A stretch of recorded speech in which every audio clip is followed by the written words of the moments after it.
Hi Libra, kumusta po kayong lahat? Okay, so yan Libra, maraming salamat po sa walang sawang pagsubaybay sa ating pong mga reading. And kung ikaw ay bago pa lang sa ating channel, mag-subscribe na po kayo. Then i-click mo na rin yung ating notification bell para lagi kang updated sa ating mga bagong upload, okay? So Gemini, sa mga interested po sa ating private reading, nasa description box below lang po yung link ng Facebook ko, message lang kayo. Okay, so pwede nyo rin ako guys i-follow dyan sa aking Facebook page. Nag-upload rin po ako dyan ng short love reading. Okay? And pick a cards, no? Sa mga nag-aantay ng pick a card. So by the way, ito lang din guys yung pangalan ko sa aking page at sa Facebook ko. Ito lang din yung profile picture. Ayan, message lang kayo guys, no? Sa mga interested po ng private reading and rituals. So, by the way, Libra, tignan natin na ba yung mga possible na ganap sa inyo this month ng August 2026. Okay. Libra, Sun, Moon, Rising, and Venus sign. Meron tayong the Sun. Wow! So, alam nyo guys, medyo may struggle lang sa inyo na itong mga nakaraan. No? Kumbaga para bang ang tumal ng pera, tumal ng blessing. So, alam nyo guys, pinagpapahinga ka lang ni Universe. May nakikita akong travel pang paparating sa inyo ngayong buwan eh. So, siguro makakaipon ka ng sapat or isang bagsakan yung perang paparating, no? Or yung blessing na paparating kay Libra. So, the Sun guys, ito happiness, joy, expansion, achievement, goals. So, lahat na ng masasaya nandito na. So, pwede guys na isa sa mga pangarap mo pwedeng mangyayari or matutupad mo ngayong buwan, no? So, by the way, check pa natin. Libra, Sun, Moon, Rising, and Venus sign. May nakikita akong expansion and parang lumalaban talaga sa buhay ang mga Libra. O, yan. So, by the way, meron tayong treatment. Ayan. So, alam nyo guys, medyo maging health conscious ka. Maging conscious ka sa health mo, no? Kasi, nakikita ko na pwedeng may mga nararamdaman na kayo sa katawan nyo na pwedeng iniinda nyo lang, Libra, no? Kumbaga, hindi nyo guys masyadong kinoconsider or parang iniisa puwera mo lang, tuloy-tuloy pa rin yung pagkain mo ng hindi healthy, like mga energy drink, mga matatabang pagkain. So, baka ito guys, kailangan mo nang simulan kumain ng mga healthy food. May mga bagay kang kailangan na, alam mo yon, i-consider na. Okay? So, yung lifestyle mo guys, let go mo na yan. Yung hindi magandang lifestyle. Yan, yung pagiging maluho din, guys. Okay? So, again, guys, since dito naman yung dasan, feeling ko, aaksyonan to, no? Feeling ko naman, guys, since nararamdaman mo na to, yung bigat ng katawan, baka nga ikaw ay nag-exercise na dyan. Okay, so again, tignan pa natin. Okay, Libra, Sun, Moon, Rising, and Venus sign. Meron tayong rival. So, ayan, mukhang may kaguluhan, may pagtatalo. Nakikita ko dito guys yung tipong wala namang problema eh. Ba't parang bigla na lang nakikipag-away? Bigla na lang nagkakaroon ng kaguluhan sa connection yung dalawa. Yung parang mapipil mo, bored ba tong taong to? Yung nananahimik lang naman, kaya wala namang problema. Pero parang bigla na lang nagagalit, Libra. So, parang hindi mo magets yung ugali nitong taong to, yung tantrums na tong taong to. Bakit siya ganyan? Ba't parang hirap niya pakisamahan? So, may mga trigger, no? So, nakikita ko dito, Libra, pwedeng makaka-apekto siya sa lifestyle mo, eh.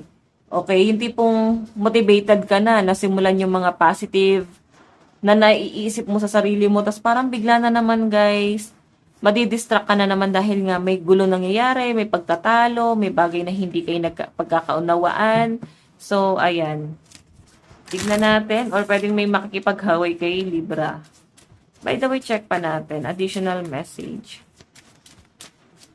Meron tayong vow. So, ayan guys gumamit ka ng mga protection sa ambience mo, mag-sage ka kaya. Or at least guys na parang maitaboy mo lang yung mga malas yan sa paligid mo. Kasi parang mararamdaman mo ba't parang hindi ka nilalayuan ng problema. Hindi ka nilalayuan ng mga negative sa paligid mo, no? So, since bow ito guys, parang ang sinasabi lang sa akin dyan, i-cleanse mo yung ambience mo, i-cleanse mo rin yung sarili mo. Yan, paano ba mag-cleanse ng sarili guys? Ang isa lang kasi yung alam ko mag salt bath ka. Yung pag maliligo ka, may rock salt ka, no, sa pampaligo mo. Then, ipambanlaw mo na yung fresh water, yung wala ng rock salt. Okay, mas maganda guys talaga yung rock salt, yung wala masyadong chemical. Yung talagang nanggaling sa dagat, no? Ayan. So, by the way, additional message. Additional message para po kay Libra this month. Meron tayong contrast. Ayan no, alam nyo guys, hindi nyo nakokontrol. Yung tipong ready ka na mag-healthy lifestyle pero hindi mo nakokontrol yung sarili mo na kumain ng marami or kumain ng masama. So, ano yung dapat nyong gawin guys? Disiplina. Yun lang yung kailangan mo. Kung gusto mo talagang mag-healthy lifestyle, kailangan mo disiplinahin yung sarili mo. Lalo na yung mga bawal na pagkain. Iisantabi mo na yan kasi tignan mo, possible na magkasakit ka talaga this month. So, may nakikita kasi ako guys, mga bad habit na, alam mo yon hindi mo pa rin talaga binabago sa sarili mo. Okay, na ba kailangan baguhin mo na yan. So, tignan pa natin, Libra, Sun, Moon, Rising, and Venus sign. Meron tayong the Tower ending. Naku, may separation ako nakikita. May matatapos. Ang daming conflict sa inyo this month, Libra. Mararamdaman mo yan. Pwedeng may matatapos na relasyon, pwedeng sa love life, pwedeng sa friendship, or pwedeng sa family, pwedeng sa career, pwedeng may makakaalitan ka. Pwede guys yung pagiging impulsive or insensitive. Ayan, kailangan may control kayo kasi mararamdaman nyo na parang may umiiwas. Ayan, so, possible this month, no? Baka maghiwalay kayo ng partner mo. Nagiging on and off yung relasyon yung dalawin. Okay, so tignan natin Libra, Sun, Moon, Rising, and Venus sign.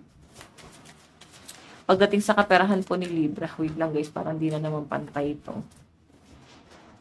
Okay. Pagdating sa kaperahan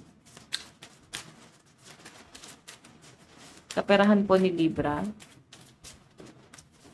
Oh, the Hermit, oh. Sabihin, may pagninilay-nilay kang gagawin this month. Hindi pong parang ang tumal, parang ang bagal pumasok ng swerte. Pero tignan nyo guys, naka-reverse natin to nakuha kanina. So, ibig sabihin yung pag-iisip mo, parang pinakabaka lang ng universe. Pwedeng first to second week, pero third to fourth week, or hanggang fourth quarter, or third quarter, basta mga ganon.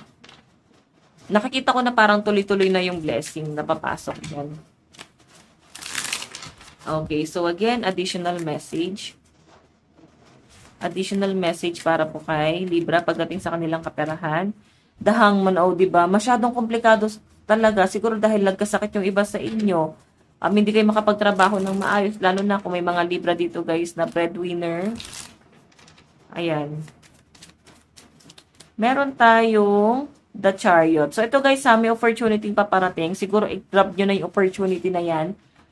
Kasi yung pinapakita sa akin guys, sayang. Sayang kung hindi nyo i-grab yung opportunity na to. Lalo na kung nagkakaroon kayo ng problema pagdating sa career nyo, nagkakaroon kayo ng problema pagdating sa kaperahan mo, lalo na kung ikaw yung breadwinner, inaasahan. So kung makikita nyo guys, may blessing na mabilis darating sa buhay mo. Pero alam mo, bigla ka na stock up. Kailangan mo siyang i-grab agad. Ganun yung nakikita ko. Kasi pag hindi mo siya nag-grab agad guys, lalampas yan. Sayang yung opportunity. So, tignan natin, pagdating sa love life ni Libra, meron tayong Wheel of Fortune, moving on. Naku, may mga Libra dito guys na pwedeng single and nasa moving, na kayo. Pag move on na kayo. So, I think tinatanggap mo na unti-unti na gano'n na talaga yung sitwasyon niya ng person mo. Or pwede naman guys na hindi mo lang talaga muna trip makipag-usap sa partner mo ngayong buwan na to kasi talagang kayo ay no contact this month. May ups and down na mangyayari sa relasyon, guys, no? Meron tayong Queen of Cups. Pagpapatawad na naman to. Or iba sa inyo, guys, pwedeng self-love. Okay? Mas pipiliin nyo muna yung sarili nyo. Mas pipiliin nyo muna mag-self-love. Meron tayong Five of Pentacles. So, ito naman, guys, Five of Pentacles. Something, siguro yung person mo hindi siya nakontento dun sa relasyon nyo. May umalis kasi.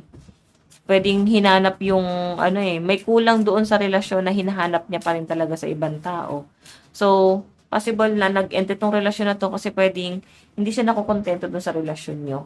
Or parang tinatanong niya na yung sarili niya na, ano pa ba yung plano mo? Hanggang dito na lang ba talaga tayo? Kasi parang hindi nag-i-improve. So, iba sa inyo guys, pwedeng nasa long-term relationship. Tapos parang napapansin nyo na hindi umuusad yung inyong hanap buhay o hindi umuusad ang inyong kabuhayan. mapapansin mo na parang walang plano tong person na to. So, I think may mga Libra na, alam mo yon, magiging logical ka eh. Practical. Lahat na ng tulong ginawa mo dun sa person mo eh.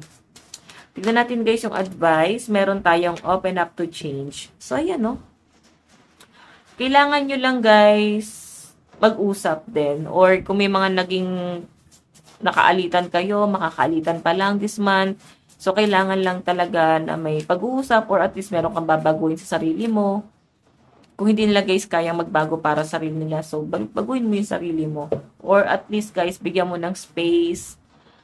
Yung sarili mo, bigyan mo ng peace of mind, lumayo ka na lang doon sa mga taong komplikado. Wala ka nang kailangan pang i-please pa sa kanila. So by the way, Libra, ito lang po ang inyong reading. Maraming salamat po. God bless and love you all. Bye-bye.